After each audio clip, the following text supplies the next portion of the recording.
نبی پاک صلی اللہ علیہ وسلم نے وہ والا سبق بھی دیا، اور ساتھ حضور نے مضبوط اعصاب، یہ ہمارے بچے نوجوان ڈرے ڈرے سے، پریشان سے، پتہ نہیں کیا ہونے لگا ہے، غریبی آ گئی، کام نہیں ملتا، حالات خراب ہیں، گھروں میں عورتیں روتی پریشان ہوتی، پھر ان کو وہ بابے بھی مل جاتے ہیں جنہوں نے اور کوئی کام نہیں، جمعرات والے دن سویرے 9 تو 11 تویز لکھنا ہے، تو پھر عصر تو مغرب تویز لکھنا ہے، تو پھر اتوار والے دن نویں سرے تو بس کر دی، کوئی کسی بات کی حد بھی ہوتی۔ مجھے تو نہیں ملا کہ حضرت غوث پاک کس دن تعویذ دیتے تھے، تعویذ جائز ہے، پر کون سا ٹائم رکھا ہوا تھا حضرت غوث اعظم نے بتائیں تعویذ دینے کا؟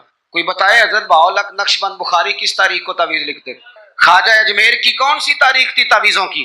وہ تعویذ نہیں دیتے تھے، وہ جو آتا تھا اسے رسول اللہ کا دین دیا کرتے تھے۔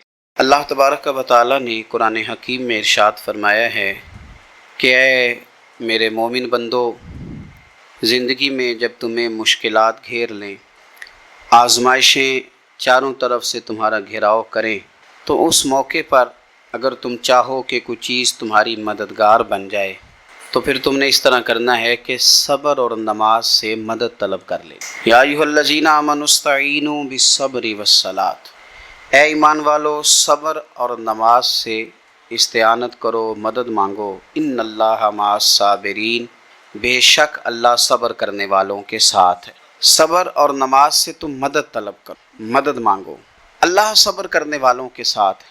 ایسا نہیں ہو سکتا کہ زندگی میں انسان کو مشکل نہ آئے، یہ ممکن نہیں، لیکن ہوتا یہ ہے کہ لوگ مشکلات کے آنے پر اس طرح کا رویہ اپناتے ہیں کہ مشکلات بڑھ جاتی ہیں۔ مشکل کے آنے پر جو آدمی بیمار ہو گیا تو اس نے مشکل کو اور مشکل بنا لیا۔ کسی شخص نے بڑے سخت لب و لہجے کے ساتھ آپ کے ساتھ گفتگو کی، اور آپ نے جب اپنا بلڈ پریشر بہت ہائی کر کے اس کو جواب دیا تو آپ نے اس مشکل کو اور زیادہ بڑھا لیا۔ اگر زندگی میں صبر آ جائے، حوصلہ آ جائے، اور انسان کو یہ بات نصیب ہو جائے کہ اس نے جو کام کرنا ہے صبر کے ساتھ کرنا، تو اس دنیا کے اندر سفر کرنے کے لیے، زندگی گزارنے کے لیے جو بہترین سواری ہے وہ صبر ہے۔ یہ ایک بہترین سواری ہے۔ میرے نبی کریم صلی اللہ تعالیٰ علیہ وسلم نے ارشاد فرمایا کہ جب اللہ تعالیٰ قیامت کے دن صبر کرنے والوں کو جزا دے گا نا، اور اللہ تبارک و تعالیٰ انہیں اپنے انعامات سے نوازے گا، تو فرمایا جن لوگوں نے دنیا میں سکھ اٹھائے ہوں گے نا، بہت زیادہ زندگی آسانی میں گزاری ہوں گی، وہ بھی صبر کرنے والوں کا انعام دیکھ کر خواہش کریں گے کہ کاش ہمارے جسم لوہے کی کینچیوں سے کاٹ دیے جاتے، تو آج ہمیں بھی یہ والا اجر ملتا جو ان صابرین کو دیا جا رہا ہے۔ بڑی طبیعتوں میں جلد بازی، آہستہ آہستہ تلخی، اور چونکہ یہ تیز لوگوں کا زمانہ ہے تو بہت سارے لوگ جب تیزی دکھاتے ہیں، زندگی میں حوصلہ نہیں ہوتا، تو وہ کئی دفعہ نا بیچارے اپنی ہی تیزی میں الجھ جاتے ہیں۔ کچھ دوست کئی دفعہ آ کے پوچھتے ہیں، کہتے ہیں بڑی مشکل ہے، بڑی مشکل ہے، تو آپ بتائیں کہ کیا کریں؟ تو میں کہا کرتا ہوں کہ آج کل جو مشکلات ہیں نا، آپ نے یہ مہربانی فرمانی ہے کہ کوئی نیا پروگرام نہیں بنانا، کوئی نئی اسکیم نہیں لڑانی مشکل سے نکلنے کے لیے، ایسا نہ ہو کہ آپ اور مشکل میں الجھ جائیں۔ آپ اللہ تبارک و تعالیٰ پہ بھروسہ کریں اور اپنی زندگی حوصلے کے ساتھ، صبر کے ساتھ گزاریں، اطمینان کے ساتھ، اور جد و جہد کرتے رہیں، کوشش کرتے رہیں، ہمت نہیں ہاریں۔ ایک وقت لگتا ہے، ایک ٹائم لگتا ہے۔ اگر اللہ کے پیارے حبیب صلی اللہ علیہ وسلم کو انقلاب برپا کرتے 23 سال لگ گئے، تو آپ کو کیا جلدی ہے؟ تھوڑا سا آپ وقت دیں، تھوڑا سا آپ رکیں، تھوڑا سا صبر کریں۔ میرے رسول کریم صلی اللہ علیہ وسلم نے صبر کا ہمیں پیغام دیا۔ اپنی زندگی کو اگر آپ صبر نہیں کریں گے تو زندگی بے چین ہو جائے گی، زندگی بے قرار ہو جائے گی، زندگی میں تکلف آ جائے گا۔ زندگی کے اندر میں بہت سارے دوستوں کو دیکھتا ہوں کہ ایک مفت کی بے چینی، اپنا تعارف کرانے کی بے چینی، اپنا نام بنانے کی بے چینی، اپنا ظاہر کرنے کی بے چینی، اپنی کوئی کہانی سنانے کی بے چینی، یہ ساری بے چینیاں ہیں۔ آپ کچھ کام کریں زندگی میں اور حوصلے کے ساتھ کریں، اور پھر تھوڑا ٹائم دیں۔ ایک وقت آئے گا رب کریم آپ کو خود ہی عزت عطا فرما دے گا، اللہ تعالیٰ خود ہی آپ کو شہرت بھی عطا کر دے۔ آپ کو کہیں منظور نظر ہونا ہے، فرنٹ سیٹ پہ آنا ہے تو ٹائم لگے گا، کچھ کر کے آئیں گے تو آپ کو بھی مزہ آئے گا، کچھ کر کے آئیں گے تو آپ کو بھی پتہ چلے گا کہ نہیں میں کسی وجہ سے آیا ہوں۔ بلا وجہ آ جاؤ گے تو بلا وجہ جو کرسی مل جاتی ہے وہ بلا وجہ چھین بھی جاتی ہے، تو کسی وجہ سے ملتی ہے تو پھر اللہ تعالیٰ اسے دوام بھی دیتا ہے۔ اپنی زندگی میں حوصلہ، صبر۔ میرے نبی کریم صلی اللہ علیہ وسلم نے فرمایا میرا رب کریم جب کسی کو بیمار کرتا ہے نا تو پھر اللہ فرشتوں کو بھیجتا ہے، فرماتا جب پتہ کر کے آؤ کسی سے میری شکایت تو نہیں کر رہا، تو فرشتے جا کے عرض کرتے ہیں مالک اس کے پاس تو جو بھی آیا نا اس نے یہی کہا کہ الحمدللہ جس حال میں اللہ نے رکھا ہے میں راضی ہوں۔ اس نے تیری شکایت نہیں کی، اس نے تیری رضا پہ اس بیماری کو تیری طرف سے آزمائش سمجھ کے قبول کیا۔ میرے نبی کریم علیہ السلام فرمانے لگے، رب فرماتا ہے فرشتوں گواہ ہو جاؤ، اگر میں اسے اس بیماری سے شفا دوں گا تو جو اس کے پاس خون ہے اس سے بہتر خون اسے عطا کروں گا، اور جو اس کے پاس گوشت ہے اس سے بہتر اسے گوشت عطا کروں گا، اور اگر میں اسے اس بیماری میں وفات دوں گا تو پھر میں اسے جنت عطا کروں گا۔ اگر شفا دوں گا تو بہترین شفا دوں گا، اور اگر وفات دوں گا تو پھر جنت دوں گا۔ جب آپ حوصلے کے ساتھ چیزوں کو قبول کرتے ہیں، جب آپ کی طبیعت کے اندر صبر چھلکتا ہے، جب آپ کو محسوس ہوتا ہے کہ اب ہم کچھ تو حوصلہ تیزی کے ساتھ لوگوں کے اندر سے حوصلہ رخصت ہوا ہے، اور میں دیکھتا ہوں کہ شکایتیں، شکوے، پریشانیاں، اور ہر بات میں لوگ یہ کہتے ہیں کہ جناب بڑی بری حالت ہے، پتہ نہیں کیا بننے والا ہے، جلدی سے کوئی معاملات ٹھیک ہو جائیں۔ اور بعض سنگی اس طرح کی باتیں بھی کرتے ہیں، وہ کہتے ہیں جناب میں تو نمازیں بھی 5 پڑھتا ہوں، میں تو روزانہ سویرے قرآن پاک بھی پڑھتا ہوں، تو میں اکثر پوچھتا ہوں کہ آپ قرآن پاک اس لیے پڑھتے ہیں کہ آپ کی دکان زیادہ چلے، کہ یہ اس لیے پڑھتے ہیں کہ اللہ راضی ہو جائے؟ آپ یہ تو دیکھیں کہ آپ عبادت کر رہے ہیں کہ تجارت کر رہے ہیں۔ ٹھیک ہے، عبادت سے، تلاوت سے رزق میں برکت ہوتی ہے، پر مقصود برکت نہیں، مقصود تو اللہ کو راضی کرنا ہے۔ تو ہم بڑی ساری جگہوں پر جلد باز ہیں۔ دیکھو اللہ تبارک و تعالیٰ نے ہر چیز کا ایک وقت مقرر کیا ہوا ہے، اور اپنے وقت پر وہ چیز انسان کو نصیب ہو جاتی۔ اگر آپ کے مزاج میں تحمل ہو، اگر آپ کی آج ٹانگ خدا نخواستہ کسی کی ٹانگ فریکچر ہو جاتی ہے تو کوئی ٹیکہ ایسا نہیں بنا کہ ابھی لگے گا اور 20 منٹ کے بعد آپ اٹھ کے چلنے لگ جائیں گے، ایسا ہو سکتا نہیں۔ آپ کو آپریٹ کرانا ہے، 1 مہینہ دینا ہے، دوائی کھانی ہے، پٹیاں کرانی ہیں، وہ اپنے وقت پہ جا کے ٹھیک ہوگی۔ پھر بھی آپ کو نارمل چلنے پھرنے کے لیے ٹائم دینا پڑے گا۔ کوئی بھی چیز ہے وہ ٹائم لیتی ہے، ہمیں جلدی بڑی ہے۔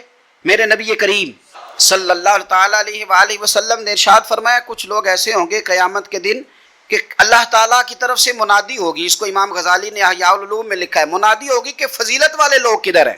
فرشتے پوچھیں گے فضیلت والے لوگ کدھر ہیں؟ تھوڑے سے لوگ ہوں گے جو جلدی جلدی سے اٹھیں گے اور وہ جنت کی طرف جانے لگیں گے، تو فرشتے ان سے پوچھیں گے بھئی تم فضیلت والے بھی ہو اور جلدی جلدی جنت میں جا رہے ہو، تو بتاؤ تو صحیح تم اصل میں ہو کون؟ تو وہ کہیں گے ہم وہ لوگ ہیں جن پر ظلم کیا جاتا تھا تو ہم صبر کرتے تھے، اور اگر کوئی تکلیف دیتا تھا تو ہم اسے معاف کر دیتے تھے، اور اگر کوئی جہالت کرتا تھا تو ہم جواب میں بردباری کرتے تھے۔ بس اس کی برکت سے اللہ نے فضیلت والے بھی بنا دیا ہے اور جنت بھی عطا کی جا رہی ہے۔ تو اگر آپ میں نہ درگزر ہے نہ حوصلہ ہے، دیکھیں مفسرین کرام نے اور سیرت نگاروں نے ایک بحث چھیڑی ہے کہ اللہ تعالیٰ نے فتح مکہ پہ غلبہ میرے نبی کریم علیہ السلام کو عطا فرمایا۔ مفسرین کہتے ہیں کہ بتاؤ اگر غلبہ اہل مکہ کو ہوتا تو پھر وہ کیا کرتے؟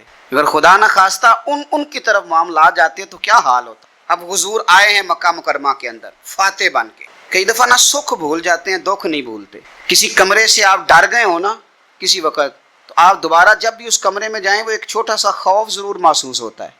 کسی بندے نے تلخ بات کی ہو نا تو وہ پوری طرح بندہ اس کو بھلا نہیں سکتا، کبھی نہ کبھی وہ بات دوبارہ یاد، وہ بندہ سامنے آئے یا وہ مقام ہی سامنے آئے۔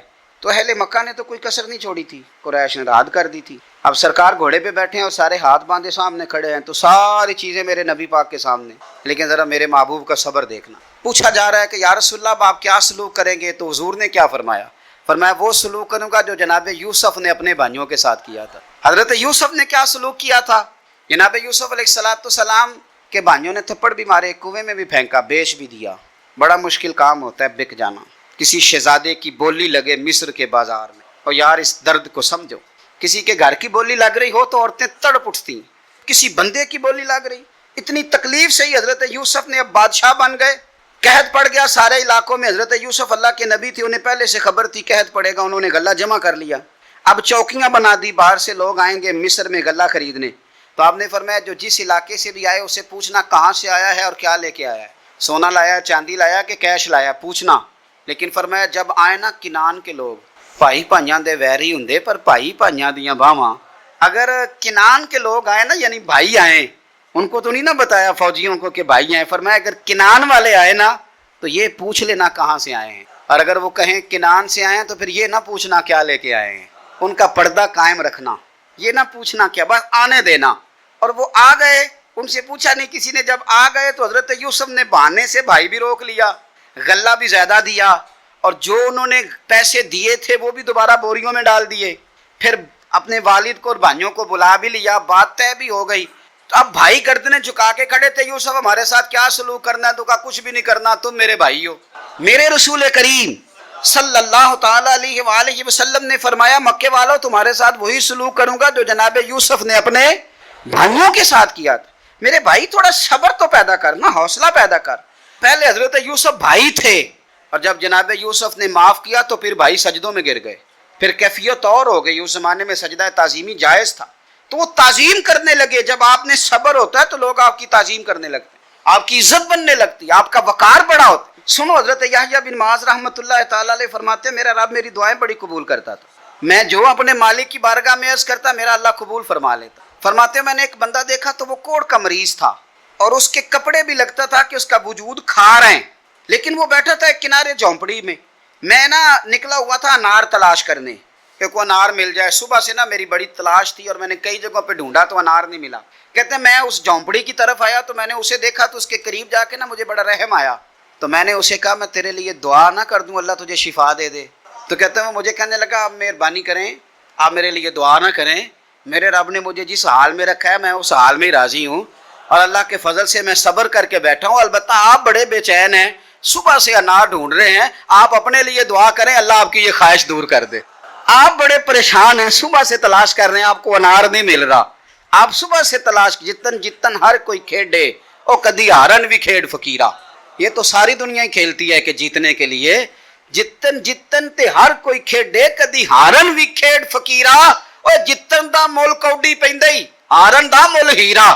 تو کبھی ہار دے کبھی تو ارادہ کرنا. تو وہ کہنے لگے تو اپنے لیے دعا کر, تیری خواہش ہے کہ وہ تیری ہر آرزو کرے پوری اور میری خواہش ہے کہ تیری آرزو بدل جائے. تو کہنے لگے کہ تو نہ اس طرح کر, اپنے لیے دعا کر کہ اللہ تیری وہ صبح سے تو پریشان ہے انار نہیں مل رہا, میں بیمار ہوں لیکن میں صبر سے بیٹھا ہوں, جب رب چاہے گا شفا عطا کر دے, جب اللہ چاہے گا. حضرت یونس علیہ السلام نے حضرت جبریل امین علیہ السلام ملنے آئے تو حضرت یونس علیہ السلام فرمانے لگے جبریل میری اس بندے سے تو ملاقات کرا جو اس وقت دنیا میں اللہ کا سب سے زیادہ عابد بندہ ہے, سب سے زیادہ عبادت کرنے والا, اس سے ملا.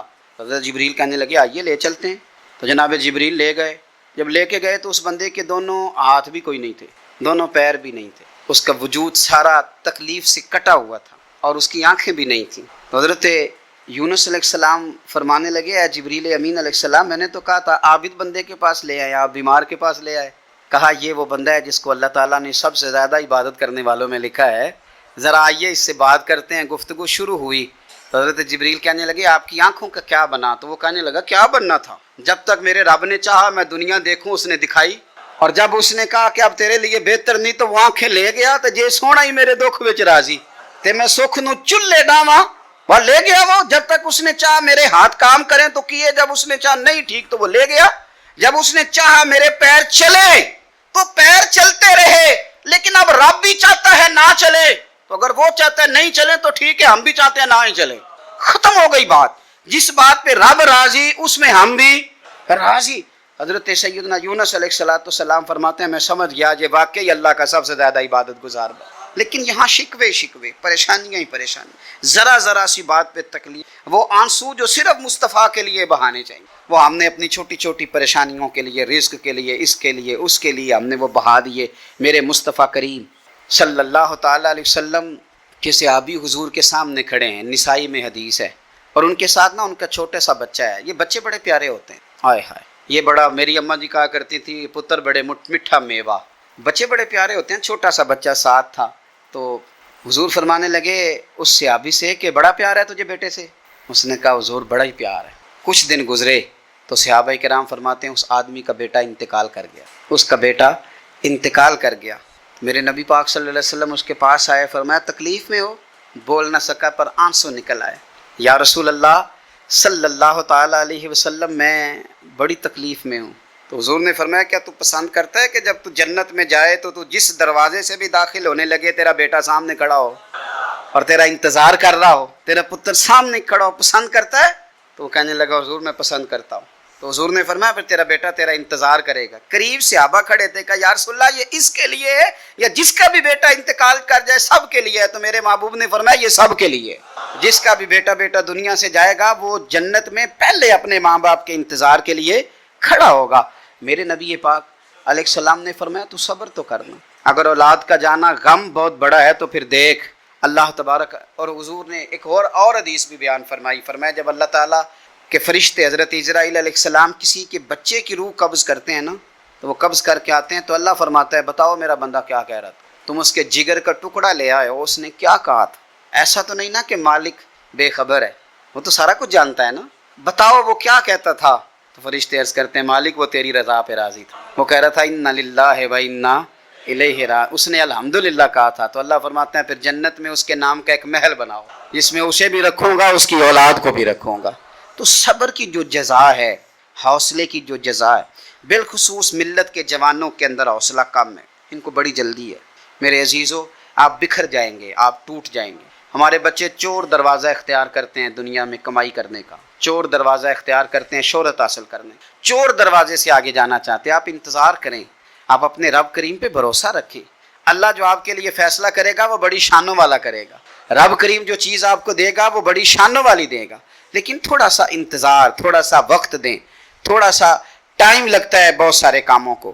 بے حوصلہ نہ ہو، اگر آپ بے حوصلہ ہو جائیں گے تو بکھر جائیں گے، ٹوٹ جائیں گے، رتی برابر ریٹ نہیں لگے گا۔ میرے نبی پاک علیہ السلام کی اولاد کا میدان کربلا میں جو سب سے قیمتی انہوں نے اثاثہ چھوڑا وہ صبر ہے، وہ حوصلہ ہے۔ امام علی مقام ہتھیار سے نہیں لڑے، صبر سے لڑے۔ امام حسین، سیدہ زینب، حضرت عباس، یہ صبر سے لڑے۔ ان کے پاس جو سب سے قیمتی چیز تھی وہ صبر تھی، ان کے صبر نے کمال کر دیا۔ حکومت تو 4 سال یزید نے کی، پر کائنات میں چھا کے وقت حسین ابن علی نے گزارا۔ تخت پہ ایک دن بھی نہیں بیٹھے، پر دلوں پہ حکومت ہمیشہ حسین ابن علی کی رہے گی، اس لیے کہ انہوں نے صبر کے ساتھ، تحمل کے ساتھ۔ دیکھو ساری کتابوں میں آپ کو ملے گا کہ 3 دن تک ان کے خیموں میں پانی اور کھانا نہیں تھا، لیکن یہ بھی کمال کیا سیرت نگاروں نے، کہتے ہیں 3 دن تک خیموں میں پانی نہیں گیا، کھانا نہیں گیا، پر ایک لمحے کے لیے بھی خیموں کے اندر سے قرآن پاک کی تلاوت کی آواز نہیں رکی، ایک منٹ کے لیے بھی انہوں نے قرآن پاک پڑھنا نہیں چھوڑا، ان کی عبادت قضا نہیں ہوئی، انہوں نے جو ان کا اصل کام تھا وہ کام نہیں انہوں نے چھوڑا۔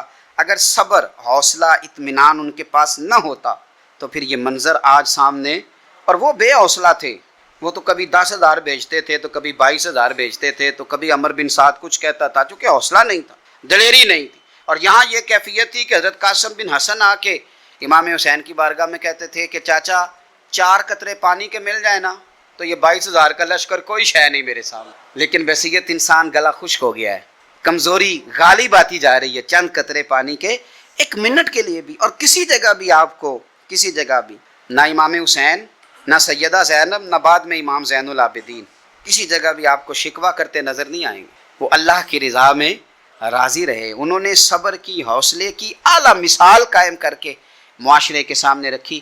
اپنے آپ کو تھوڑا سا کھڑا کریں، اور میں اکثر یہ کہتا ہوں کہ اگر آپ میں حوصلہ نہیں نہ آئے گا تو آپ تو روٹین کے جو روزمرہ کے کام ہے وہی نہیں آپ کر سکیں گے۔ بے حوصلہ آدمی گاڑی چلا سکتا ہے تو گھر کیسے چلائے گا؟ وہ تو گاڑی نہیں چلا سکتا۔ گاڑی چلانے کے لیے بھی بڑے بڑے بیوقوف لوگ سڑک پہ چڑھ جاتے ہیں، آپ کو تو گاڑی چلانے کے لیے بہت بڑے حوصلے کی ضرورت ہے۔ میں ڈرائیور کے ساتھ ہوتا ہوں تو میں اپنے ڈرائیور کا موڈ ٹھیک کرتا رہتا ہوں، وہ گاڑی والے غلط کراس کر جاتے ہیں نا تو میں اکثر اس کو کہتا رہتا ہوں ڈرائیور کو کہ بھائی اب وہ تو موڈ خراب کر کے چلا گیا تو وہ تو گیا، اس نے تو جو کرنا تھا کر لیا، تو اگر اب آپ کا موڈ خراب ہو جائے گا تو سفر خراب ہو جائے گا۔ تو آپ تو اپنے آپ کو ٹھیک رکھیں نا، حوصلے میں رہیں، صبر میں رہیں، اطمینان میں رہیں، سرور میں رہیں، تو پھر دیکھیں کس طرح زندگی اچھی گزرتی ہے۔ گھر کے اندر بھی حوصلے میں رہیں، انشاءاللہ روٹی وقت پہ مل ہی جائے گی، کھانا گھر والوں نے کہا ہے تو وہ انشاءاللہ پاک کی جائے گا۔ حوصلے میں رہیں، ڈاکٹر بھی حوصلے میں رہے اور مریض بھی حوصلے میں رہے، دکاندار بھی حوصلے میں رہے اور گاہک بھی حوصلے میں رہے۔ تھوڑا سا نا، مطلب میں ایک دکاندار کے پاس ایک دفعہ کھڑے ہونے کا موقع مل گیا تو وہ کوئی چیز کسی آدمی نے نا اس سے پوچھ لی تو وہ کہنے لگا یہ جنرل اسٹور سے نہیں ملتی، اور تلخ لفظوں میں اس نے کہا۔